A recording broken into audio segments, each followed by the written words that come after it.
Di balik kegagalan klub-klub La Liga mendominasi Liga Champions, ada regenerasi yang tidak berjalan mulus. Seperti apa penjelasannya? Simak penjelasan berikut ini.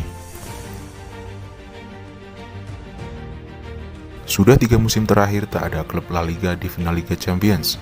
Padahal dalam medio 2013-2014 hingga 2017-2018, klub-klub La Liga selalu tampil di final dan bahkan jadi juara.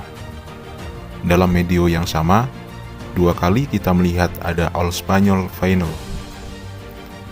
Real Madrid, Barcelona, dan Atletico Madrid mampu mendominasi Eropa pada medio tersebut. Namun, dalam 3 musim terakhir, tak ada satupun dari 3 klub itu yang berhasil menjejak final. Barcelona dan Madrid cuma bisa sampai semifinal, sedangkan Atletico paling jauh hanya sampai 8 besar. Lantas, apa yang menjadi penyebabnya? Sebagaimana yang kami tuliskan pada judul di atas, bahwa ketidakberhasilan klub-klub La Liga menguasai Liga Champions lagi adalah karena regenerasi mereka tak berjalan mulus. Kompetisi La Liga sendiri merupakan kompetisi dengan rata-rata umur pemain paling tua dibanding 3 liga top Eropa lainnya, seperti Premier League, Bundesliga, bahkan Serie A.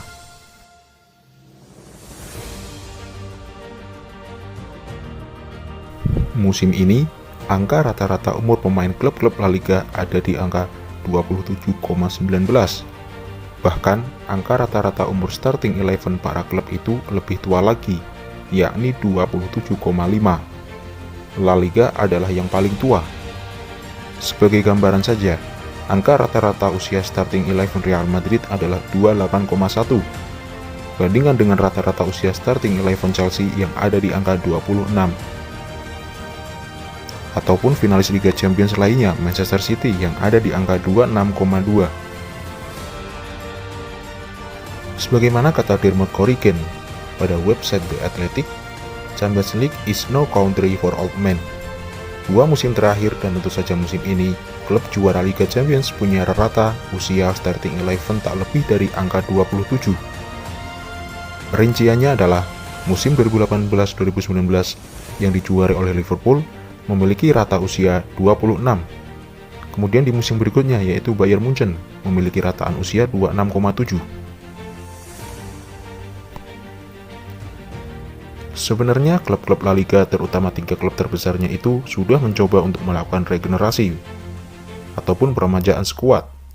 Hanya saja, ya itu tadi, tak berjalan mulus.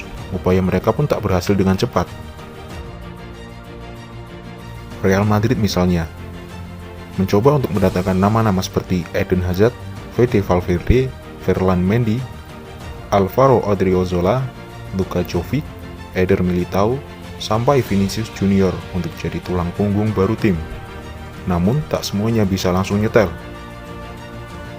Dari deretan nama itu, hanya Ferland Mendy yang konsisten bermain secara reguler. Sementara Eden Hazard lebih banyak cedera dan nama lainnya bersatu sebagai pelapis. Luka Jovic bahkan dipinjamkan ke Frankfurt. Real Madrid pun masih mengandalkan nama-nama senior sebagai tulang punggung mereka. Sebut saja Modric, 35 tahun, Benzema, 33 tahun, Toni Kroos, 31 tahun, Sergio Ramos, 35 tahun, sampai Casemiro, 29 tahun.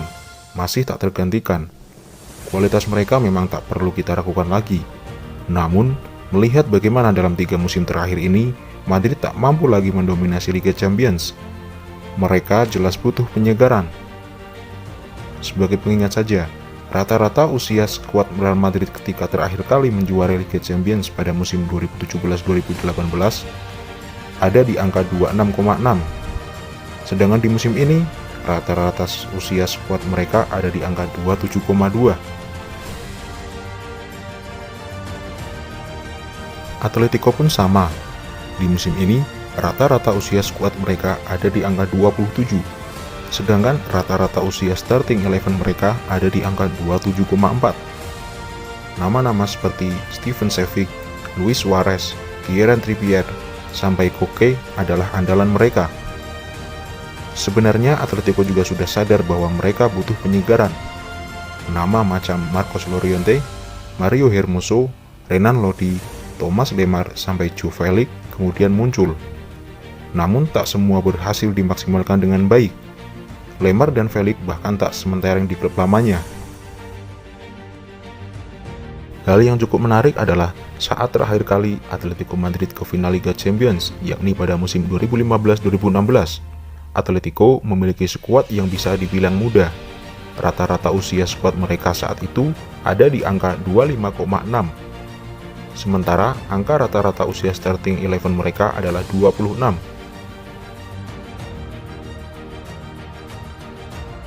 Lalu ada Barcelona. Sebenarnya Barcelona adalah klub top La Liga yang paling serius dengan regenerasi. Usai ditinggal pergi Neymar misalnya, mereka memilih merekrut Philippe Coutinho dan Ousmane Dembele yang secara usia lebih muda. Namun progresnya kurang baik. Barcelona juga mendatangkan nama-nama seperti Junior Firpo, Clement Lenglet, Pedri, Serginho Dest, Ronald Araujo, sampai Frank de Jong sebagai penyegaran. Namun, pemain-pemain itu belum bisa mengangkat derajat Barcelona ke level tertinggi, dan beberapa bahkan tak sesuai harapan. Musim ini, nama seperti Dest, de Jong, Lenglet, dan Pedri sebenarnya sudah mendapat tempat reguler dan membuat Barcelona punya rata-rata usia starting 11 26,5 tahun. Akan tetapi, mereka belum bisa dilepas sendiri sepenuhnya. Oleh karena itu, Barcelona pun masih mengandalkan Sergi Busquets, Gerard Piqué, Sergi Roberto, dan tentu saja Lionel Messi. Sayangnya, pemain-pemain itu tak punya lagi performa yang baik seperti 6 tahun yang lalu saat mereka mampu membawa Barcelona meraih treble. Di musim ini, Barcelona bahkan tersingkir pada babak 16 besar. Bayangkan saja, Barcelona tanpa Messi jika ia memang akan hengkang di akhir musim, dan dengan regenerasi yang tak berjalan mulus seperti ini, akan seperti apa Barcelona di Liga Champions? Percepatan regenerasi yang tentu saja membutuhkan uang yang cukup banyak, dan inilah juga yang ditenggarai jadi penyebab nafsunya klub top La Liga terhadap ide Super League. Kondisi keuangan mereka sedang tak baik dan karena itu mereka butuh ceruk duit baru. Belum lagi, masing-masing klub juga punya permasalahannya sendiri. Madrid harus merenovasi stadion dan punya tagihan gaji yang tinggi. Sementara Barcelona punya utang transfer pemain yang belum lunas sampai sekarang. Mereka tak bisa seleluasa dulu dalam soal transfer pemain. Mari kita lihat, akankah di musim-musim mendatang proses regenerasi klub-klub top La Liga ini membaik, atau justru prestasi malah memburuk ketika para pemain senior mereka pergi ataupun pensiun? Mungkin akan butuh waktu untuk melihat klub La Liga mendominasi Eropa lagi.